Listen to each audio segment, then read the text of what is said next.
The other news that's coming out of Washington is with regards to a political report that Senator Al Franken is now being accused by another woman of sexual misconduct. And in just the last hour or so, 6 Democratic senators have all come out saying that Senator Franken should resign. Yeah. And that's something that you're seeing more and more. We know that Representative John Conyers, who's the longest-serving member of the House of Representatives, yesterday announced his resignation in the wake of sexual misconduct allegations as well.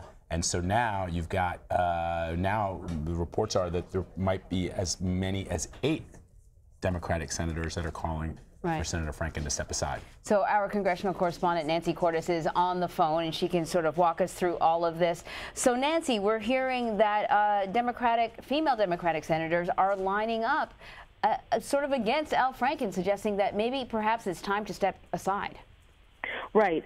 In quick succession, you had 7 or 8 of the 16 female Democratic senators come out one after the other and say that they believe it is time for Al Franken to resign. And just a few minutes ago, the first male Democrat, Senator Bob Casey of Pennsylvania, also announced that he felt that it was time for Franken to resign.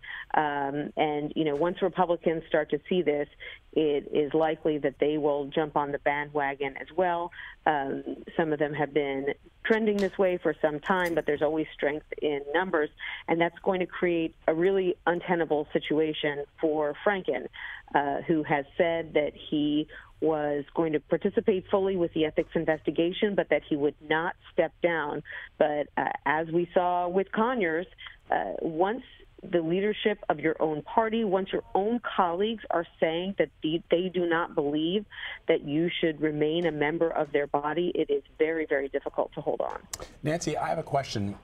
Clearly, the ramifications of these men, in most cases men, that are being accused of sexual misconduct with women is very, very serious. And in many instances, men are getting what they deserve because they, for many years, kept women, you know, we've talked about the idea that some women left either the world of politics, the world of media, or entertainment because they had to work under, with an abuser. The question I have for you is a political one here. Is there anything to be gained from the Democrats saying, look, we are going to take the moral high ground here and call for our own members to resign when they've been accused of doing something wrong?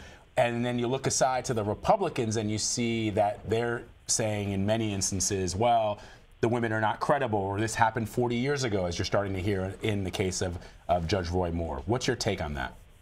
Well, I don't think either side has come off beautifully. You know, they've all had their highs and lows. You know, on one hand, you had the Senate Majority Leader Mitch McConnell being one of the first to say, I believe the women, when it came to Roy Moore. But then again, you've seen a lot of higher-ups in the Republican Party really flip-flop about whether they are willing to back Roy Moore or not. On the Democratic side, they were very reluctant to come down hard on John Conyers because of his history as a civil rights icon. And it was only after leaders like Nancy Pelosi got a lot of blowback for appearing to stand by him and against the women that they came forward and said very strongly that he needed to resign. So I think each side has kind of taken the high ground when it's been convenient, and also they're still feeling their way through this. You know, with Al Franken, for example, in the beginning, Democrats and Republicans alike in the Senate were sort of willing to give him a wide berth. First of all, I heard from a number of Democrats that while any kind of harassment is obviously unacceptable, in his case, you're talking about cases of an unwanted kiss or a hand on the behind, not child molestation, as you've heard in the case of Roy Moore, or propositioning staffers for sex, as John Conyers was accused of. And so some of the staffers that I spoke to said, look, let's keep this in perspective. He was not in Congress when some of these situations were alleged to have occurred, and we can't lump everyone in together. We need to appreciate that there are degrees of potential wrongdoing. But then when you get this new Politico report where for the first time a former Hill staffer is coming forward to say, that while she didn't work for him, he wasn't even in Congress at the time that this happened, that he tried to force her to kiss him and said, well, I'm an entertainer, so that's what I deserve. Once you start to hear similar stories from 7 women, and these are all women who supported him. These are Democratic women who were excited to meet with him, who were happy to be in his presence until this happened, and who contemporaneously told their friends and colleagues about what had happened. I think Democratic female senators in particular said, look, we know where this is headed, and this is not going to get any better. And they were also deeply disappointed in the way that Franken has handled it with these blanket denials, and I don't remember, and, I don't remember it the same way. And they just felt that was hurting the cause, not helping it. That's interesting, because I think with this latest accusation, this is the most forceful he's been in denying it. I think before he sort of said, well, like you said, I don't remember it that way. This latest accusation, he says absolutely not. It never happened. Right. And, this is a very, very intelligent man that we're talking about. And it was such a sharp dichotomy for him to say, well, I don't remember these incidents.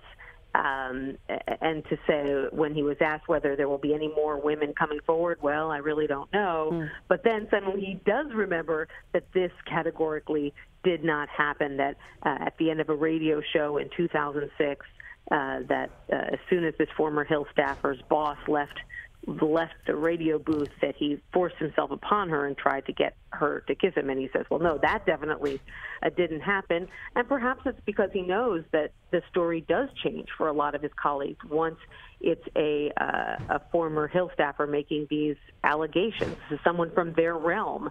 And while the woman chose to remain anonymous, there's so little for her to be gained, or really for any of these women to gain, from coming forward and telling these painful stories. And so, Nancy, just given your experience on the Hill, with all these senators, and every minute I'm looking at my email while you're on the phone reporting with us, I mean, there are more and more Democrat senators coming out and saying Senator Franken should resign. We're up to, I think, 9 or 10 at this point. Can he survive this?